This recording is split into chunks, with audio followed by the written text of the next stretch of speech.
Hey, good afternoon, everybody, and welcome to this webinar on climate justice in the sport and physical activity sector.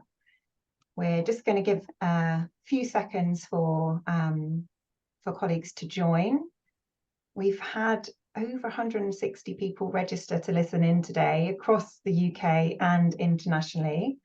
I'm sure we won't get everyone attending in person. We will be recording it, but we're delighted to have so many of you here already. So before we get started and as others join, I just wanted to highlight that we've purposely organised this session to coincide with Earth Overshoot Day.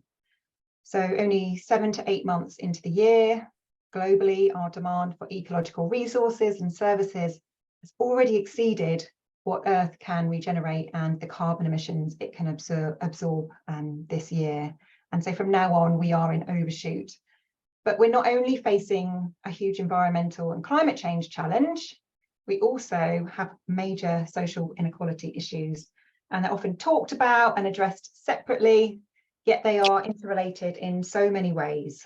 And to effectively tackle these two major challenges, it's going to be critical to adopt approaches that address both issues together. So the aim of today is to raise awareness about climate justice and to start the conversation. So we'll be talking about what it is, how it relates to the sport and physical activity sector. We're going to be exploring what the arts and culture sector are doing and discussing how we can start to take action on this important issue. And then following this first webinar, we hope to hold a follow-up session where we will hear from community leaders and stakeholders really tackling climate injustice at the grassroots level. Right, let's get into some introductions and I'll explain the format of the event and then we'll get started. So I'm Jo Dobson, I'm your host for today. I'm an Associate Director at Useful Projects and I lead our sustainability consultancy work in the sports sector.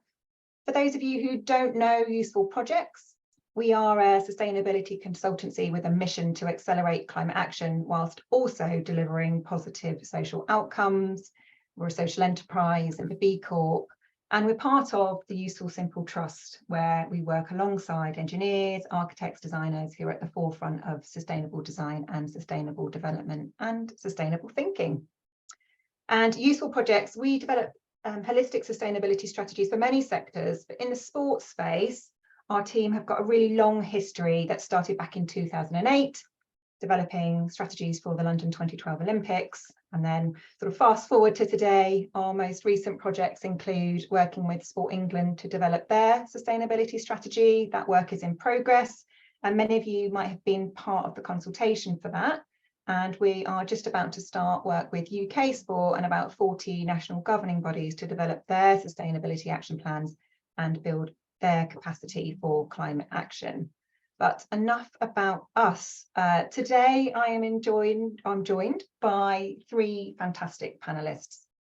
We've got David Gent, CEO at Active Humber. We have Farah Ahmed, who is the climate justice lead at Julia's Bicycle. And we have Denise Ludlam, who has recently joined Sport England as their environmental sustainability strategic lead.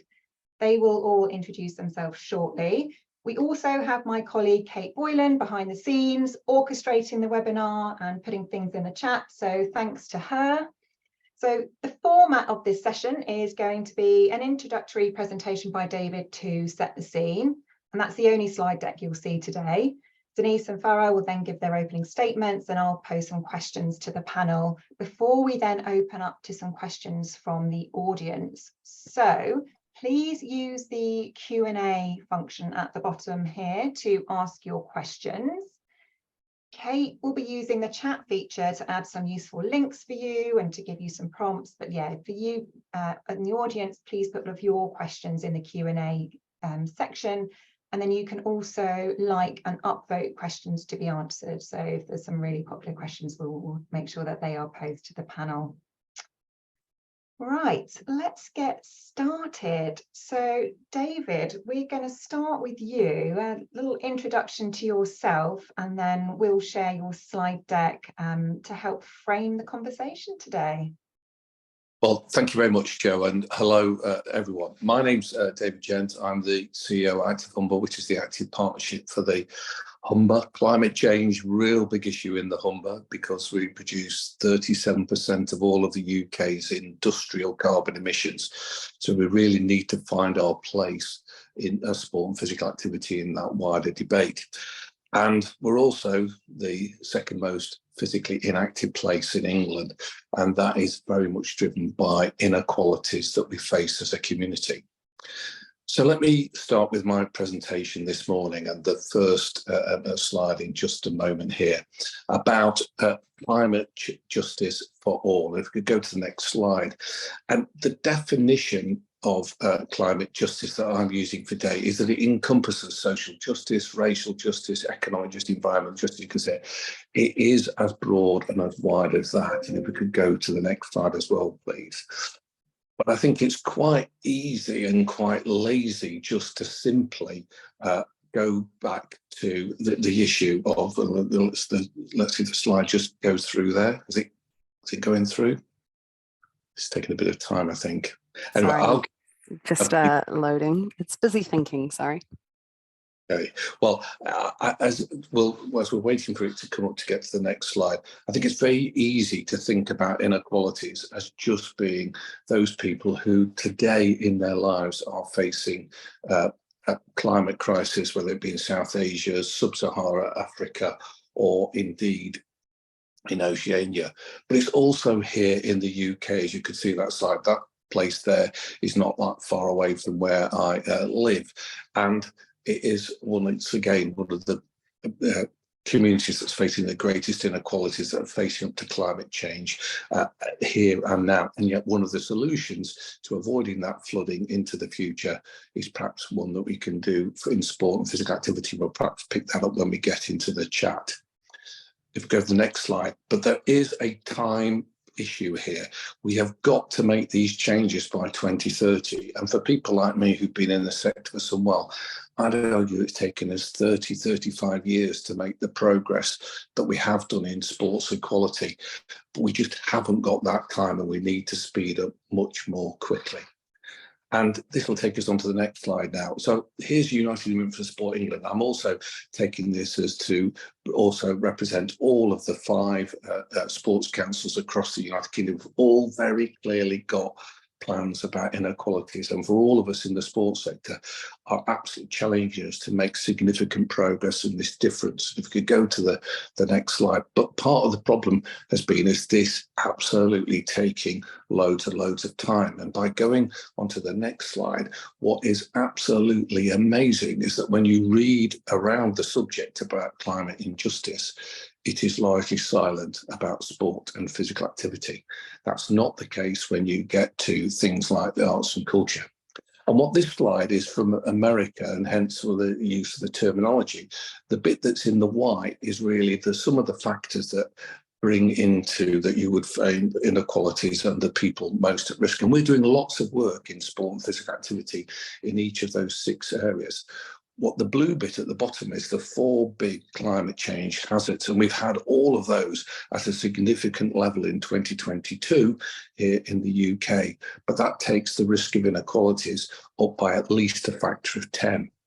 And a good example of this is about heat, which is we've had the hottest June ever on record. It looks like that's going to be the figures for July as well. And you can go on this website and it can clearly show you where the hottest areas, and they're in the built-up areas. So we could just go to the next slide. But here's the value of what we can do. Just wait for it to come up. So this is a community in Glasgow. The community on the left hand, as you look at, this is from last year, that was 5 degrees hotter than the one on the right, even though they were only 600 meters apart from each other. And the difference was the green space kept the temperature down, kept the air cleaner. And if we could just go to the next slide now. And what this piece of research has come out has shown that those facing the greatest inequality, and you can see the stats there, I'm not going to go through them, you are significantly disadvantaged if you don't have this access to green space, and yet that clearly is a way of reducing the heat, keeping the air clean, stopping flooding, etc. So we've got an inequality, but I don't think in the work we're currently doing at the moment bringing it forward And then, of course, we all breathe the air, and the air is as polluted. But if we could go to the next one, it's not fair and it's not equal. Now, this slide is from the United States because I can't quite find the information I want here in the UK. But as you'll see from those slides, that absolutely, if you're from a culturally diverse community, you are more than likely to be breathing poor quality air. And that's our relationship back to green spaces, one of the things. And you can see, if we could solve this, the amount of Americans that would be more physically active. You need to be physically active, and wouldn't that be great if we had greener cities, more parks and open spaces, and better indoor facilities? So the point I'm trying to make here is that climate change is a racial justice issue. It is a part of what we need to do. And if you don't believe me, well, listen to this YouTube video, going to the next slide, from David Lammy. And he talks about him growing up in Tottenham, and makes fantastically the connection between climate injustice, racial justice, and some great examples about sport and physical activity. So the next slide is really here to show that absolutely we've got this massive problem. We know we've got a fantastic contribution to improving the health of the nation. We know through providing green spaces that help on climate change, but I don't think we've connected the two things as well as we possibly could have done. Now, this slide takes us to something else. Over the last 110 years, sport has consistently been used as a form of protest to highlight and bring to the fore the issue of inequality. So whether it be Emily Davison up in the left-hand corner at the Grand National in 1913 about women's right to vote, Kinder Scout back in 1932, Tommy Smith and John Carlos, the 1968 Olympics, apartheid and the shocking behaviour of him. And then Mohammed Abdul Rauf, who 20 years before Colin Kaepernick stood in front in prayer about a protest about black injustice, or Megan, the US soccer captain who retired, and her campaign quite right about LGBT plus rights. The problem is we've so often stood on the side. We've not taken our part and be central up to it. And surely that must change, because as the next slide shows, the debate is now very clearly within the climate injustice and within the sport, with what Stop Oil have been doing.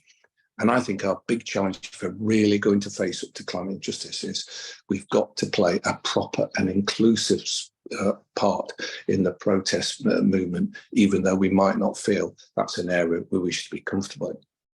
But it's also about representation. And as we go to the next slide, that's me down in the bottom right-hand corner. And I'm really not trying to compare myself to the other two people in the slide, other than one thing which I'll come on in a moment, because the other two have done a fantastic role in terms of promoting climate change, and particularly David Boot, about as an advocate in that. But there is something that we're all the same. We're all white, we're all male, we're all middle class, whatever that might be, and we're all interested in climate change. And that's all okay.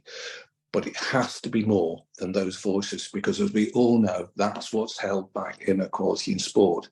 It's been the white middle-class males in the position of power not moving it forward. So we could move to the next slide.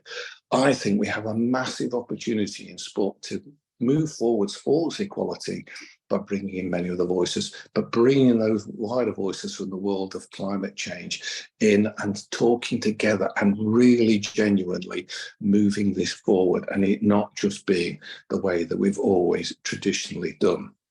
Which takes us back to the 5 United Kingdom sports councils and their equality strategies.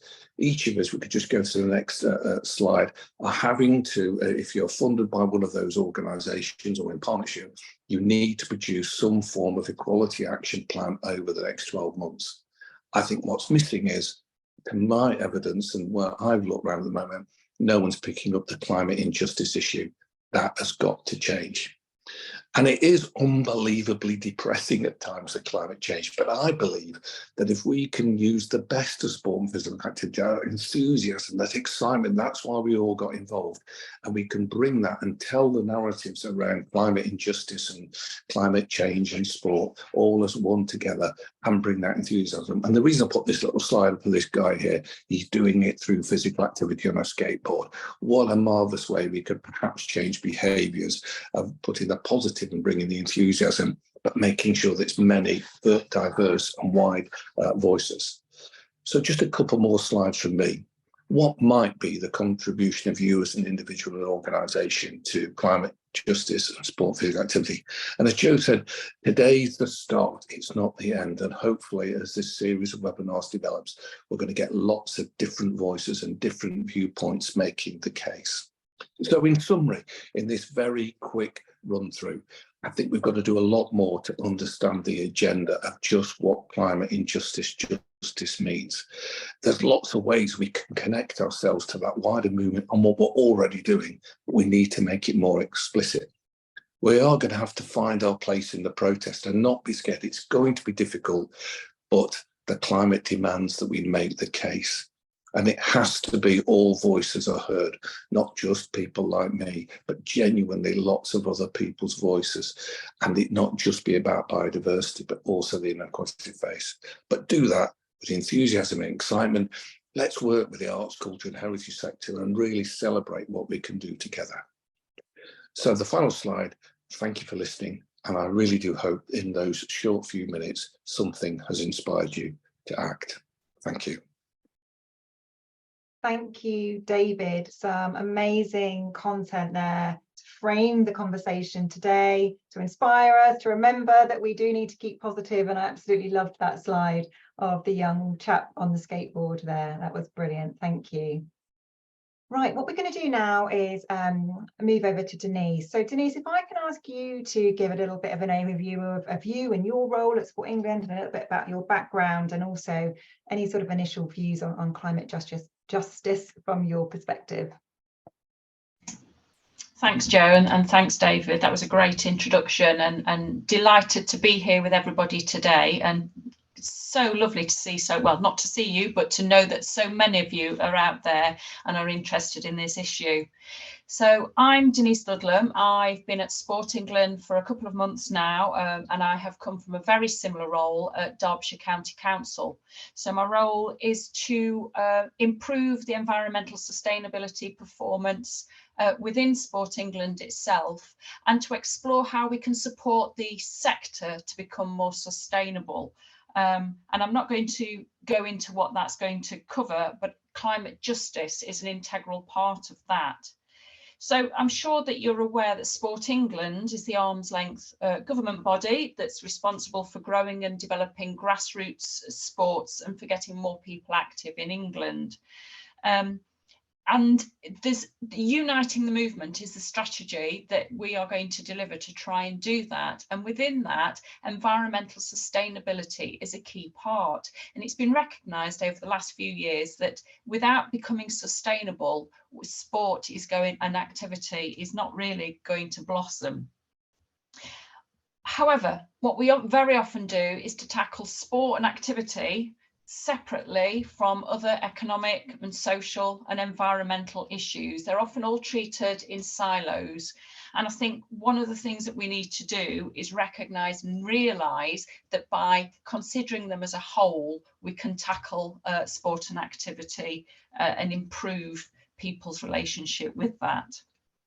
To this end, or one of the things that we've been doing, as Joe said, is we've been carrying out, I said that's a royal we, so Joe has been carrying out and her team have been carrying out a consultation with the sector to find out what's already happening, what needs to be done, how enthusiastic people are, what the issues are, and what you think Sport England should be doing. And we'll be producing a strategy over the next few months, setting out what we want to do. And within that, climate justice is key, because we know there are stubborn pockets of inactivity across England, and we need to understand how the climate interacts with that to really reinforce those inequalities. So I'm delighted to be here and to hopefully share a little bit more with you about our approach to that.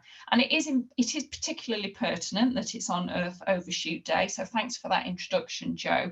But I also wanted to point out that the Earth Overshoot Day for the UK, not for the world, for the UK was on the 19th of May. So quite a long time ago, actually. We overshot some significant time ago.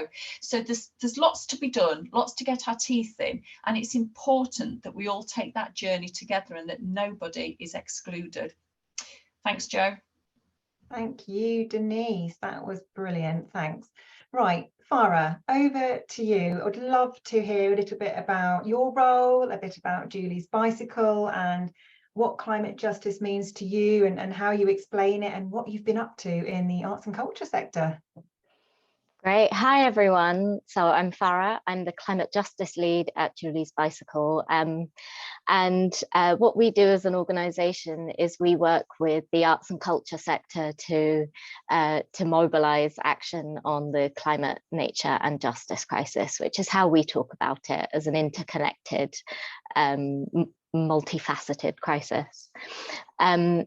And we do this in a couple of different ways. So we do this through sort of long-term partnership and consultancy projects.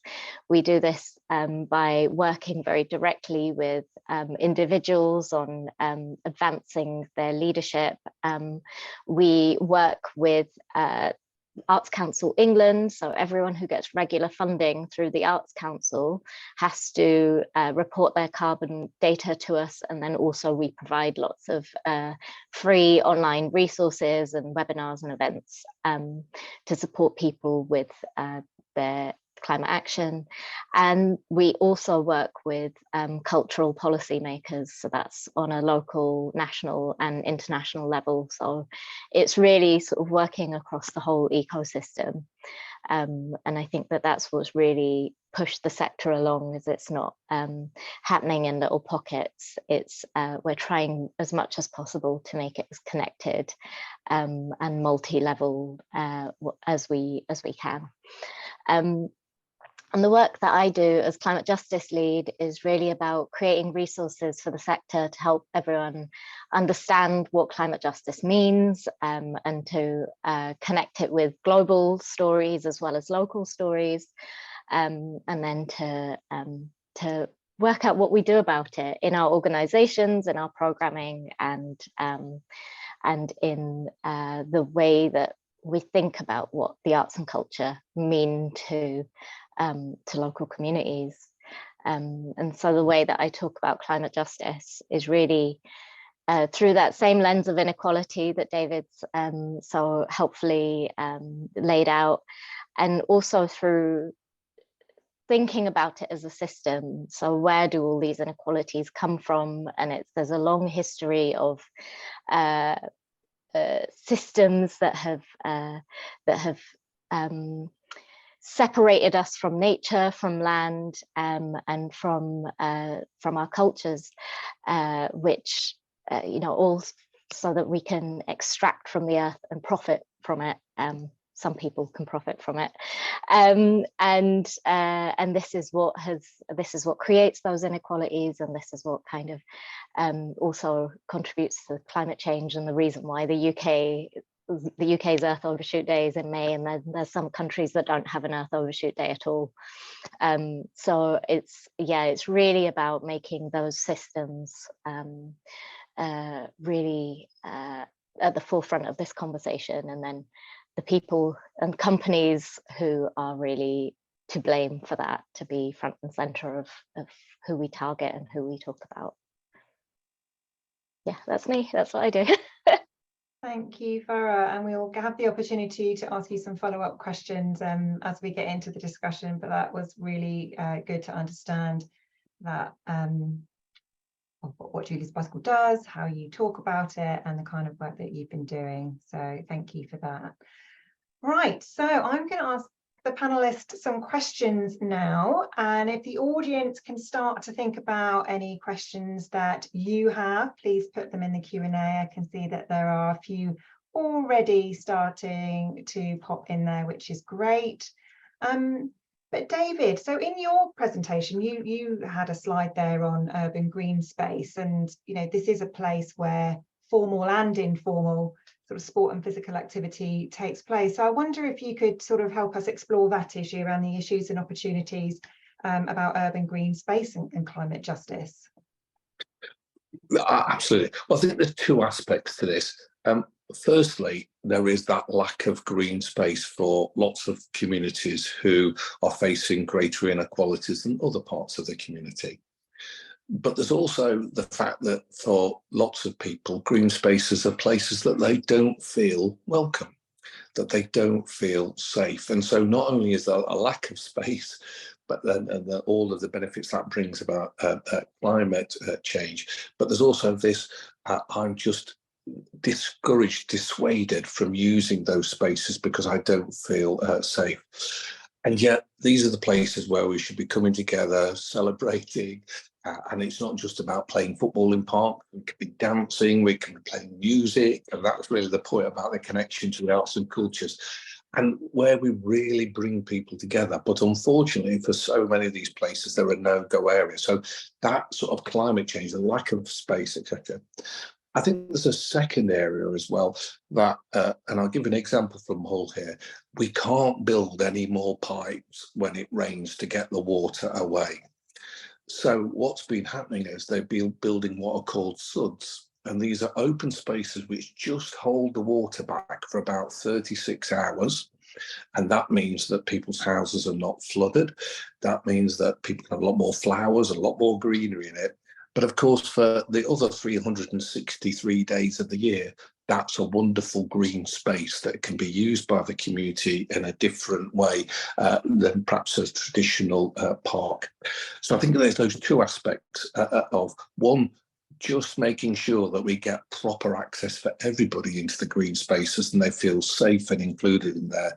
And I think secondly, they've got a great way of helping towards the mitigation and adaptation to what will be happening from climate change. And as we've seen there from the example in Glasgow, if I lived in a flat somewhere, I would love to be in a park on a hot sunny day if the temperature is going to be 5 degrees cooler than it might be in my house or on my street. Thank you, David. And Denise, I mean, this is a really complex challenge, isn't it? What do you think about which stakeholders need to come together to kind of start tackling this issue, and how do we engage the disengaged? That's a really good question. And I think there's a short answer and a long answer. The short answer is that we need every stakeholder, everybody is involved in this. We need to involve all those voices. The longer answer is that what we can't do is to separate out sport and physical activity from our economy or from our social and cultural circumstances. They need to be integrated. I mean, we've already heard that unless we tackle climate justice, the inequalities in sport are going to increase and not decrease. And which is why that very issue is at the heart of uniting the movement. And what we need to do is to collaborate across all those sectors. So we need to start working with the environmental sector, the economic sector with businesses and private commerce and so on, and the social sector, and everybody needs to be involved, businesses and so on. But most of all, we need to be led by the communities themselves. They know their areas, they know what's involved. This issue is really well recognised. The connection between health and climate change and the climate justice and inequalities that there are is widely recognised at national and international level. And I've just got a little quote, actually, that the Health Expert Advisory Group from the UK Committee on Climate Change said that achieving the UK's target of reaching net zero greenhouse gas emissions by 2050 will necessitate transformational changes that have the potential to generate significant health benefits in the near term, including increased levels of physical activity. So the question is, it's got that potential. If we take climate action, it's going to increase health and physical activity, but it's not everybody at the moment that's able to benefit from that. So what we need is that systemic change as well as that local change. So systemic change, yes, we can influence up the ladder, but what we need to do is to work locally with all those different organisations and with those communities to understand their social environment and those needs, and to collaborate. The real word obviously is collaborate across those sectors, making sure all those voices are heard. And there's a lot of noise when we hear all those different voices, but we've got to listen to all those voices. And I suppose the trick is, how do we cut through the noise to get through to the action without it taking a very, very long time? And that's part of the difficulty, I think. Thanks, Denise. I think that's really interesting, that point around communities feeling part of this and not feeling like it's done to them, but it's done for them and with them. As well as that kind of, as you say, the systems change that's needed at a higher level, a double-pronged approach there. So Farah, so you are very embedded in the arts and culture sector, and both that and the sports sector have got this kind of tremendous power to address social issues and inspire change. So I'd love to explore that a little bit with you, and also if you've got any key kind of words of wisdom for anyone who might want to embark on a project or initiative related to climate justice. But perhaps if we can start with that power to inspire change. Yeah, I think that arts and sports are both quite similar in that you have such a wide reach, and you can really just get to the heart of something very quickly. People are very emotionally connected to sports, and that's something that I think we're always missing in these conversations about climate is that emotional response, and that feeling of community and connection that it brings people. And that's, I think, really where there's so much power in that. So, you know, in the way that I talk about climate justice with the arts and culture sector, is it's, you know, what that power gives you is the opportunity to be a sort of translator, or to be an advocate for your community, and then also to sort of put in place all of the things that that your community might need and sometimes might not know is possible as well. And you can really show what a different way of doing things can be like in practice and inspire a whole lot of other people. So, you know, things like there are arts venues and libraries and other sort of spaces that fall under the banner of arts and culture that you know, have become warm hubs through this cost of living crisis. And you know, what it means is that there's then a space for people to gather and talk about all of the issues impacting their communities. And you know, there's other organizations who are fixing solar panels onto their roofs, and then that feeds back into generating a profit for the local community. So there's loads of different ways that they're rethinking what it actually means to be an arts and culture organization. You're not just there to sort of passively put out a show or you know, tell people to come to you and buy a ticket, and then that's it. That's all of your engagement with them. It's like you can actually be something different in your community. Lovely reflections there. Thanks, Farah. And I love that that link that you make around this issue around just the opportunity to inspire change, bring people together, bring them on a journey. Right, I've got one more question for you all, and then we're going to get on to some of the questions in the Q&A. And actually, one of the questions in the Q&A kind of links to my next question, because through this consultation that we've been doing with Sport England, we've really found that there is quite a lot of awareness around environmental sustainability, but there's a stopping point around action. People want to take action, not really sure what they need to do.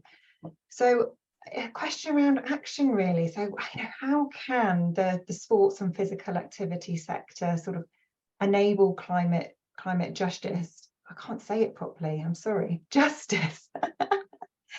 What sort of actions might we want to take, and what are the sort of key things that we might want to consider? And I'm going to maybe start with you, Denise. You can start, and then other panelists, you can jump in and give us your perspective on what can we start doing to enable progress on this agenda. Yeah, I think there's lots of things that we can start to do, aren't there? And it's I think definitely it's trying to think about all the different sectors and how we can work with different sectors. So things that we wouldn't traditionally think of as being the sports and activity sector, we need to work with them to enable different activities. So an example I'm going to give is a really simple project that's simple but very effective, and it's one that's been going in Yorkshire, and I know there's other examples across the country of where I'm going to say wealthier areas have a surplus of sports kit that they are happy to replace quite regularly and want to replace quite regularly, whereas there's areas of deprivation where they don't have suitable clothing. And that is a definite, it's a barrier to participation in sport and activity. So there's a great project going on in Yorkshire where they try to gather the kit from people that don't need it anymore and distribute it free of charge to those that need it, to enable them to take part in sport and activity. And I know that's had a really big impact locally, and the difficulty with that, believe it or not, is not actually finding the two communities, it's actually transporting the kit between the wealthy areas and the poorer areas and having the resources to be able to do that. And that just seems something that is utterly manageable and deliverable. It's a simple key action. But I think there's those local grassroots activities, but there's also other activities that we can do. We need to work with planners, don't we? And I think there's a question in the chat about this, about how do we ensure that our localities are planned to ensure that you can access green space, that you can access sports facilities, that you don't have to walk too far, that it is welcoming. So that's making the physical area accessible, and that is a long-term project, and that's about changing planning guidance, that's about changing hearts and minds and years of training and experience. So that's not a quick win. But we also need to bear in mind that if people are struggling financially, if they're choosing between heating their homes or buying food, they're going to, rather than sport and activity, they're probably going to choose food and heating at their home rather than sport and activity. So there's other systemic barriers. But let's not forget those little actions that, particularly with children, are starting to embed good habits. Sorry, that was quite a long answer, wasn't it? But hopefully that's a couple of examples. And I love that, it goes from the sort of the practical to also just acknowledging that we do have this cost of living crisis. We've got the energy crisis, lots of people living in, fuel poverty, and the effect of the design of the built environment and of our buildings as well. I think for me, I absolutely agree with everything Denise has just said there, and sort of two further examples. I think we need to get some powerful voices that are really making this point. And I think way too often we talk very much about elite sport and the changes there, but let's use our elite sports people to talk about what could be happening at a community level as well, because they can cut through and explain these issues that have managed to get people. So that's one thing. I think we need to take the top end of sport and the bottom end of sport and use it together. And then with Farah here as well, I think we need to get voices from the arts and culture world as well, speaking along that outside. So suddenly you get this wonderful enthusiasm. Isn't it great to get involved in this? And if that's perhaps not for you, there is another bit for you to get involved with, as opposed to go down a very traditional high art or elite sport way. So I think that's the first thing. I think at an organisational level, what for me and my world very much about active partnerships is we're all struggling to know what to do. And I always found, this is perhaps the Yorkshire way of doing things, is just have a chat. Let's sit down and don't get worried if you're going to say something absolutely stupid, because do you know what? The other person was thinking the same thing at the same time. But I think it's the missing way that we talk about equality, but we never talk about the relationship of the climate. And as Brian said to you, there's so many connections here about where actually what it really is. It's the climate that's driving the inequality, not something else. And I think that's where we need to much more organisations. And that was trying to make my point about the equality action plans. Is it's vital we do about gender, it's vital we do about sexuality, it's vital about disability and all those things. But we have to also look at it through that climate injustice aspect at the same time, because I think we'll be quite surprised how the connections are. And that might just give us a great solution, like it is about changing, getting kit from one place to another, but perhaps those wealthy areas don't buy so much kit because you're causing so much problems. So thank you, Charlotte, for that idea in the chat. Sarah, David was talking there about plans and action plans and strategies. So what have you got anything to say on that, about how we might bring together the two in a plan, in a strategy, and to think about them together? Yeah, I mean, there's so much to come back on from there. In terms of action plans and strategies, I mean, one of the things that we do with the Arts Council, as I said, everyone who gets regular funding from the Arts Council has to submit their carbon data to us. But what they also have to do is submit an environmental policy and action plan. So all 800 something, 900 national portfolio organizations have that they work towards. And so that's like a massive policy intervention that's top down, but even the act of doing that makes people think about what it is that they're doing. And that's something that's really important. Coming back on like the design of our policies, I can give you a couple of examples, and one is a project that we're working on at the moment with an organization called Attitude is Everything, which is about disability access at live events and music festivals, and how that relates to climate change, because it's about making sure that even when we are doing climate solutions or environmental solutions, that they're accessible too.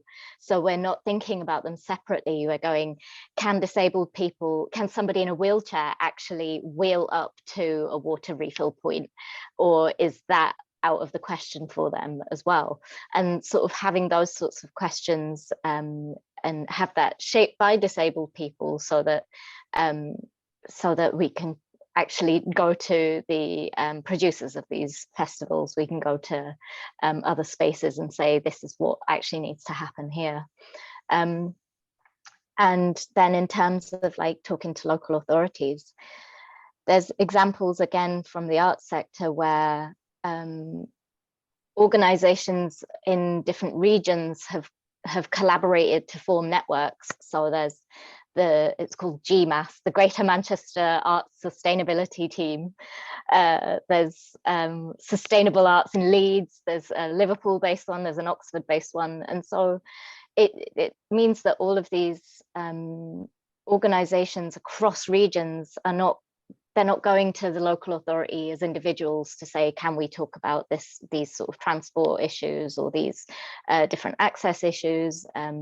They're able to almost kind of unionize, I guess, and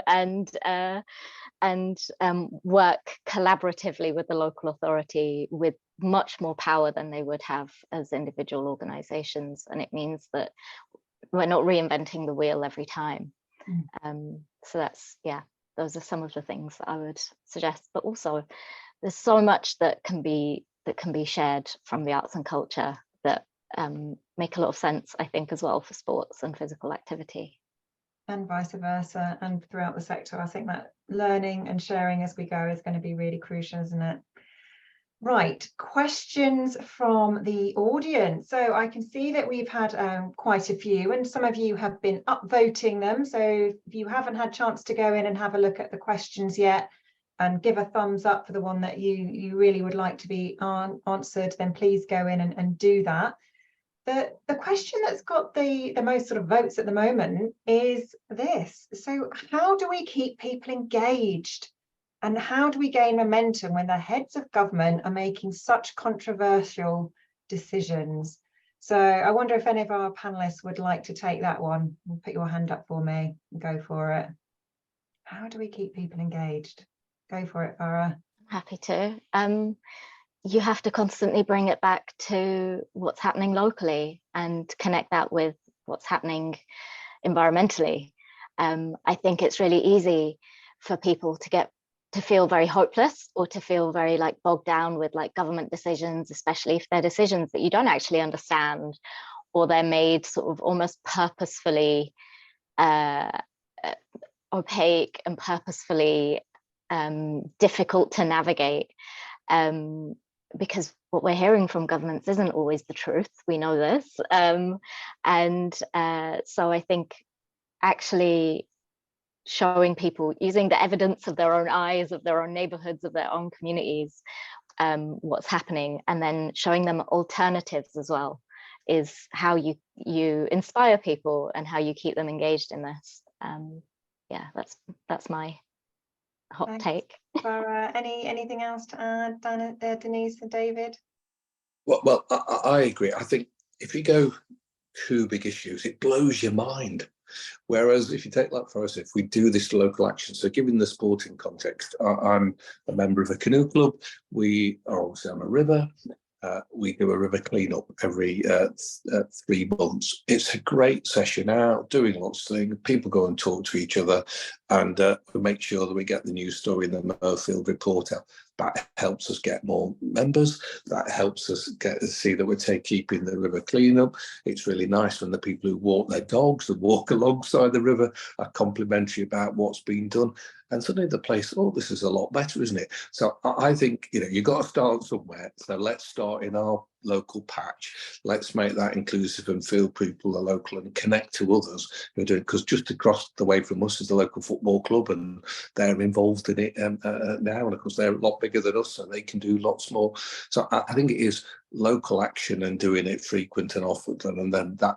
It's surprising what comes out of that, and taking it from there, but not trying to go too big too soon. Just consistently do something locally. Yeah, we've heard that quite a lot today, haven't we? Local, grassroots, doing it with the community, not waiting for the bigger agenda items to come down. If I could come in there, Joe, I absolutely agree with that. It's small, bite-sized local chunks, and I like to think that national and international governments then take note of that local action and that local feeling and sentiment. So if locally we're all taking action and saying this is important to us, you would hope that nationally, and of course we've all got the vote, that nationally that will feed through into the system. Yeah, right, I'm going to move on to another popular question here, and this is about how you can engage senior management and get their buy-in for this. So the question is, tackling these issues requires senior management level buy-in and a holistic approach between organisations and local government and governing bodies. So what advice would you give about engaging with senior colleagues on this? Who would like to take that one? Go on then, Denise. Yeah, this is a problem I recognise very, very well, I'm afraid, from my current life and from previous lives as well. I think trying to get senior buy-in is absolutely essential, because the minute that that buy-in is there, then the whole ability to do something changes. So it's really, really crucial that that happens. And for me, it's about that training and awareness and making it absolutely relevant and talking the language of senior managers. If that's saying, this is going to save us money in the long term, then let's do that. I'm thinking particularly about, for instance, flooding is a very costly event for local authorities, which was in my previous existence. If we can stop flooding through taking planting trees to mitigate and adapt to climate change, that reduces flooding. It saves the council considerable amounts of money. So in the case of Sport England, if climate change is going to stop people being active, that's speaking their language. And we know climate change will stop people being physically active for in certain circumstances. So that's speaking the language. So that's my kind of approach anyway, rightly or wrongly. That's great. Thanks, Denise. Anything to add, David or Farah, or shall we move on to another question? Oh, go for it, David. No, you go ahead, Farah.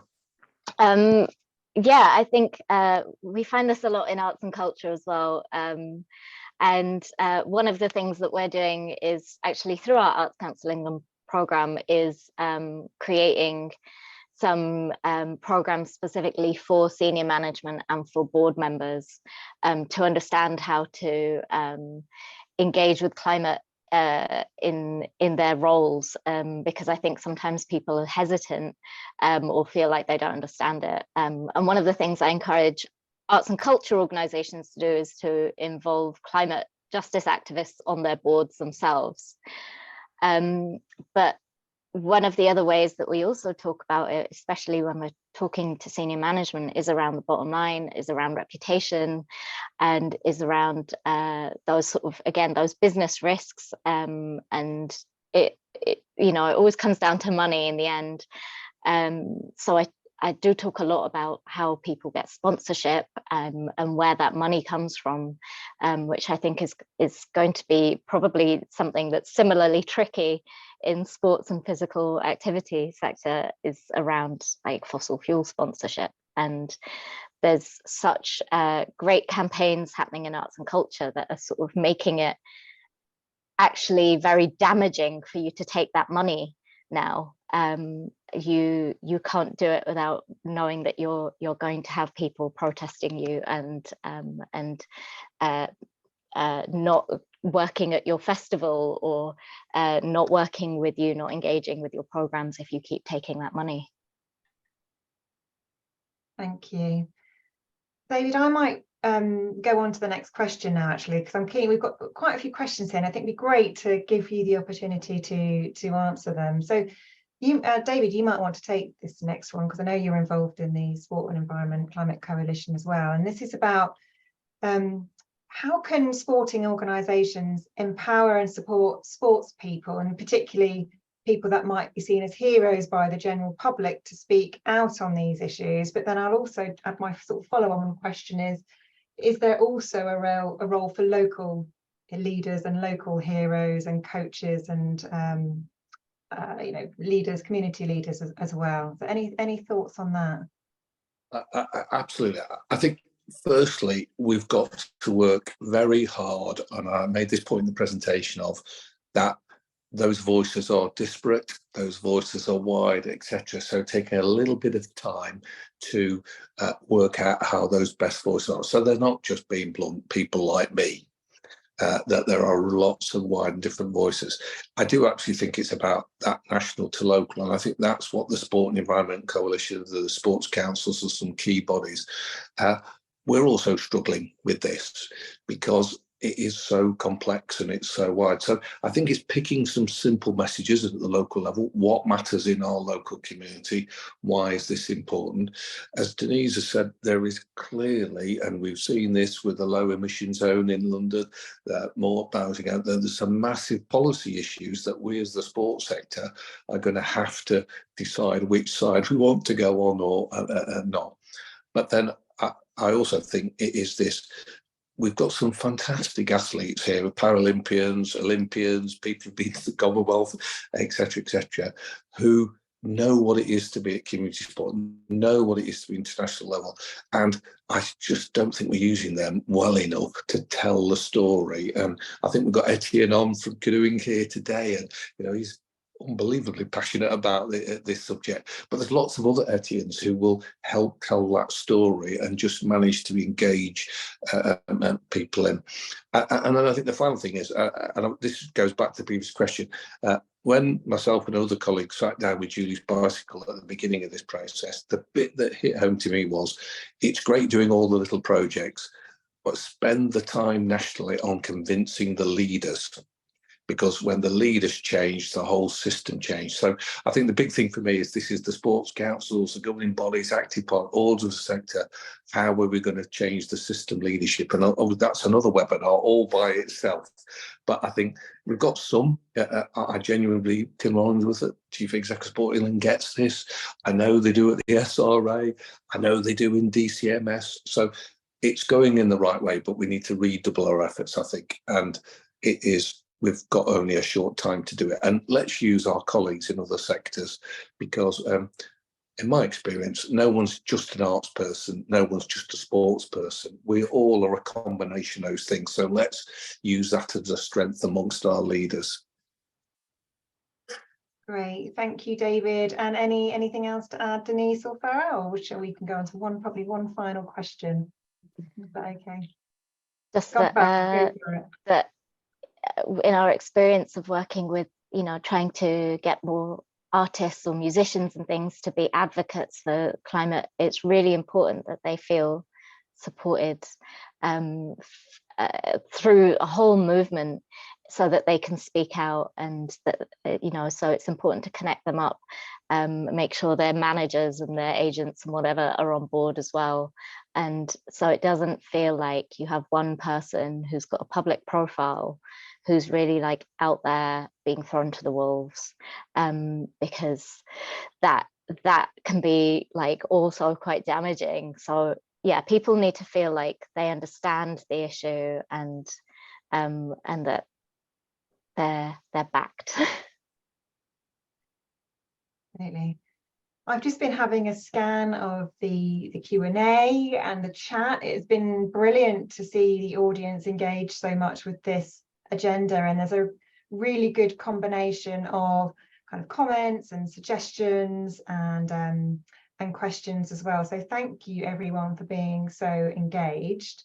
There are quite a few questions that we haven't got answered, but I wonder if we might do a kind of a little follow-up stream of Q&A. David's giving it. Maybe we can get these and we'll post them on a LinkedIn post or something like that, because there clearly is lots of interest in this agenda.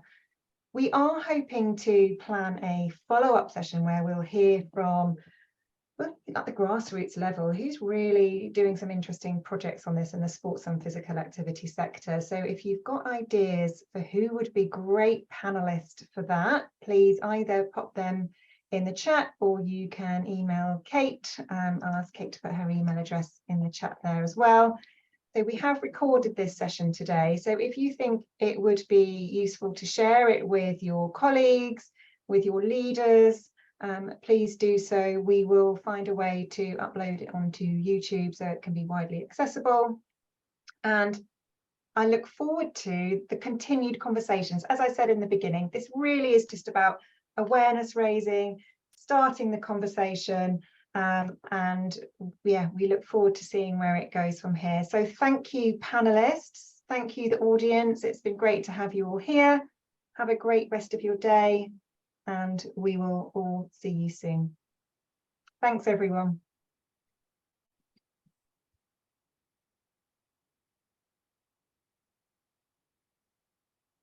Oh, thanks, everyone.